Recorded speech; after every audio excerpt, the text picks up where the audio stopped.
Okay, well, thank you. I hope you're still following up. We're talking about self awareness. And if you find this valuable, please share with someone. Subscribe so that you can keep getting more of this because we're going to be talking a lot about self awareness. Because really, if you want to experience a better outcome about your journey, about what you're doing, whether it's family, self awareness is very key because then it makes you realize, no wonder this keeps happening to me. No wonder people keep avoiding me. No wonder keep getting pulled towards me, whatever the case. And so as we were finishing off on the last episode, we were talking about the key questions, the core questions are different of these voices. Remember the voices we talked about? We talked about pioneer. They're always asking, what's your point? We talked about connector. They're always wondering whether you like me. Do you like me? We talked about guardian. They're always asking, how do you know? We talked about creative. They're always asking, what does all this mean? And we talked about nurturers. And they're always wondering, how are you really? Now, it doesn't mean that you're not asking all those questions. Remember what I said about what you prefer versus what you least prefer? Is that what exactly at the end of the day tags into your heart and you go home wondering, did this happen? How is everybody okay with what I said? Did I find anybody in what I said? Or did we get to the point today? Did we hit what we needed to hit today?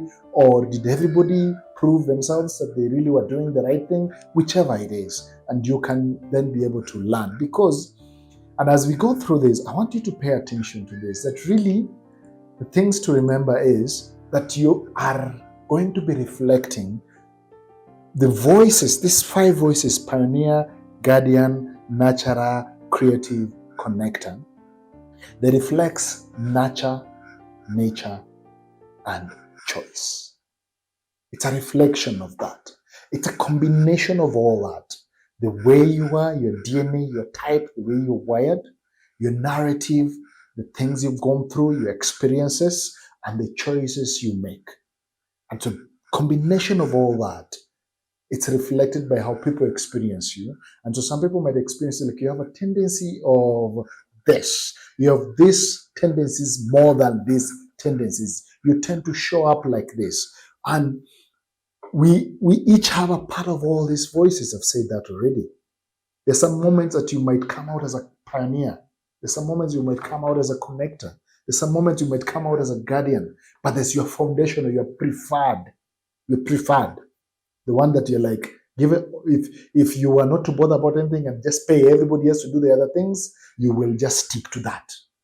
If nobody ever asks you to think strategy, you'll just be a wonderful, nice nurturer, taking care of people, doing all the things that nurturers love doing, and you never bother about because you paid other people to think about them. Our voice is shaped by the context, season, and role we play in our life. And I want you to remember that whichever way people experience you is shaped by the context that you find yourself in. And so if you work in an organization that is more result oriented, that context will make you think you are like people who are result oriented. Yet really, you are not. So there are 2 things might happen. You might struggle with it and then come to accept it. That's how things work. And then you start thinking that way and start thinking maybe you are like that, but probably you're not like that. Or you might just rebel and move on and avoid it and always be the one who doesn't follow whatever everybody else is doing. Season of your life. We are human beings and we're dynamic. And so one season things are like this, another season things are like this. And so there's a season of your life that there might be things you might do. For example, in January, everybody is thinking vision, strategy. How do I want to approach this year? I need to be very disciplined. I need to achieve this. I need to start this business. I need to put this in place. And everybody is thinking that way. And so, because of that season, everybody might be like, I think I have the tendency of a pioneer. Christmas season, everything is shutting down. Everybody's feeling more like we need to celebrate. We need to care for family. We need to go hang out with friends. And people might think like, hey, this guy is more caring. And so seasons, it's good to understand the season. Maybe it's even a season in life There's a season you are struggling. There's a season things are okay. And maybe when, whatever that is, it might shape how people experience you as a pioneer, as a connector, or as a guardian. And the role you play in life. Imagine if you have a guardian who is a marketing manager or doing a marketing role. The role that they are playing will shape how people experience their guardian. Or you have a connector who is doing accounting. Because connectors with accounting, they'll struggle, but their role might shape how people experience them as a connector. And so I had you to have that in the back of your mind. Every voice is a leadership voice, and then great leaders and team leaders liberate others and liberate other voices. Now, some assumptions. If you're mature enough, then you can appreciate those who are different from you, and you welcome their opinions. You welcome what they have to say, and that shows that you're mature enough to entertain even the bitter. There are those things that you don't like, but you can work with those people. Nature, and choice have all played a part. I've said that already. Don't assume you know all the words. Don't assume you know what a pioneer means. Don't assume you know what a guardian means. Don't assume you know all this and you start labeling people all over. We're going to be talking about those as we go by. Don't assume you know what these words means.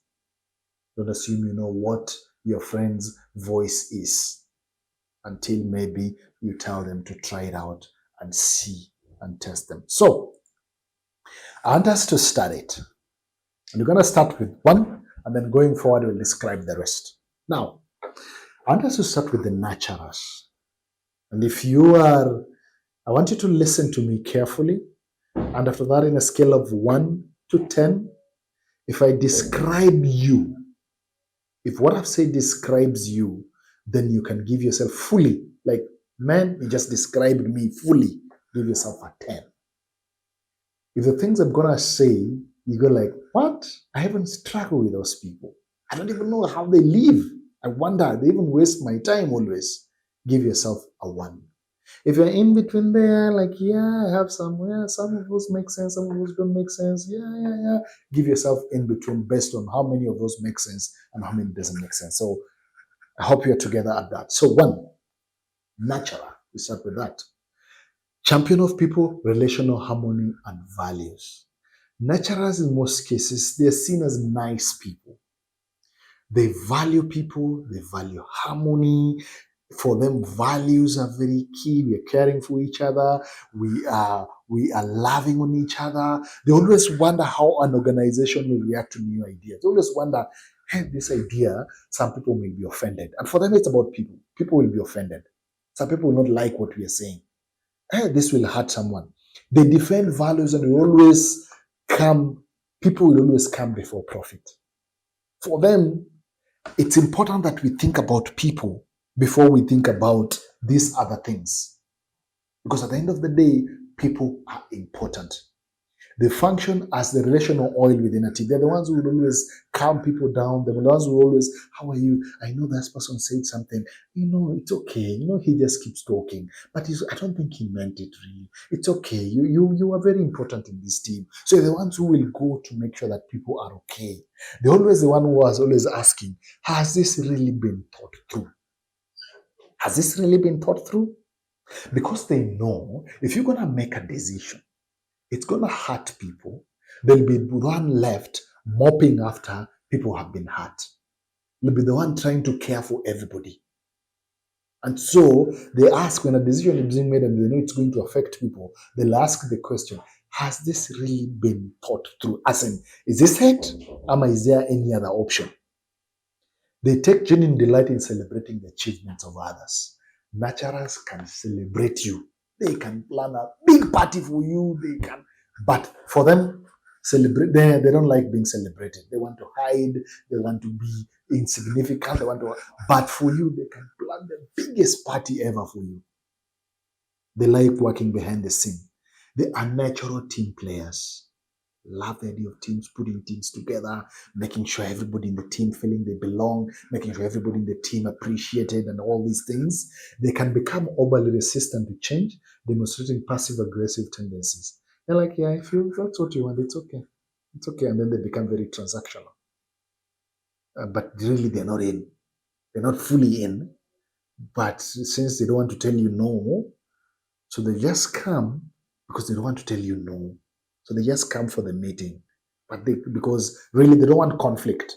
They don't want that, like they're the ones who started the conflict.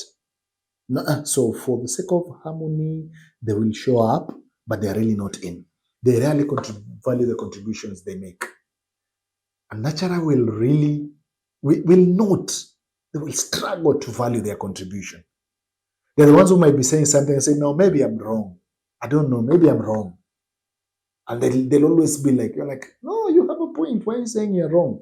It's because they don't value that contribution they make. And so it's very important then to really, when you're working with a nurturer, to pay attention to some of those. And I'm just giving you an overview. There's a full training on all this. So what I'm giving, if it's hitting something, and I'm not sure, reach out so that we can clarify some things for you. Imagine the world is full of nurturers. There are 43% in the world population. So the world is full of these guys who tend to think more about people. And so don't ignore them. So relational harmony, people, and values, they're their big thing. Because of their fear of conflict, nurturers might not speak fast. And they might be very quiet. And you might think they have nothing to say, but in their silence, they're probably trying to, what if I'm not wrong? What if I say this and people don't like what I'm saying? What if in their head they're debating whether they should say what they're supposed to say? And so you might see them, they're quiet, they're thinking they have nothing to say, but they're battling their head, wondering whether they should speak or not. I don't know whether you've experienced that, or maybe you have. So if you're in with a nurturer, maybe you need to let them speak first and then affirm their competency, and they genuinely value the contribution they bring. If you know someone like this in your organization or in your team or in your family, genuinely value what they bring, affirm them and let them speak first. So if the things I described spoke to you, like almost all of them, you're like, yeah, or like, there are some of them I struggle with such people. Or you're like, yeah, whatever. Those are the people I don't even if I'm forming a team, I will not work with those people. Maybe. Second one. And maybe before we go to the second one, just leave it here. And then we'll do the second one in the next. But I hope you remember the nurturer piece. People, harmony, and values. And they see a conflict coming, they take another direction. There are guys who like to sweep things under the carpet because no, I don't want to speak about it. No, I'm not speaking about that because I don't want to cause drama. And what they say, I don't like drama. Harmony, peace. Everybody's talking to everybody. That's their big thing. Thank you very much. I hope this makes sense to you, and I hope you've rated yourself from 1 to 10.